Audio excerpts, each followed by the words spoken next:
Dahil 1:30 na, si Ate Chola naman yung aayusan ko. Dahil siya naman ang gagraduate ng 3 p.m. Ayan, dunong-dunungan ang lola nyo. Akala mo talaga expert make-makeup. Bili lang naman ang gustong makeup ni Ate Choleng. Uy, ayan, maayos na kaagad. Fast forward, ayan, maganda na kaagad, diba? Feeling expert ang lola nyo.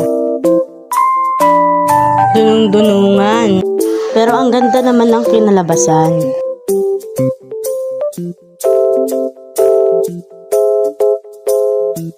Final touch. Ayan na, matatapos na, paunti-unti.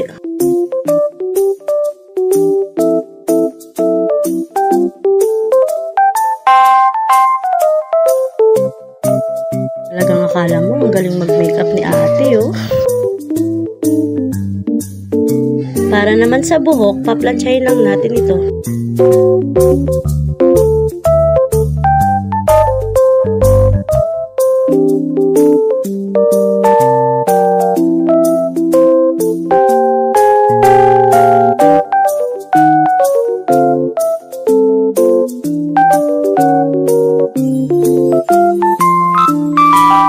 Ayan, halos patapos na ang pag-aayos kay Ate Chola. Simple lang pero maganda naman.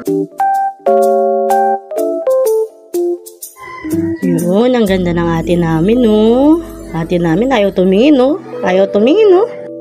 Ayan na naman yung alaga ko, nangungulit na naman. Gusto rin yatang mag-graduation, gusto magsapatos, gusto rin yatang magpa-plancha ng buhok.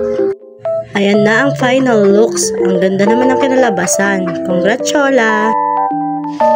Sila na lang ng papa niya ang atin kasi hindi na ako sasama. Meron kasi akong alagang makulit at sigurado maiinip lang din naman kami doon.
Thank you for watching.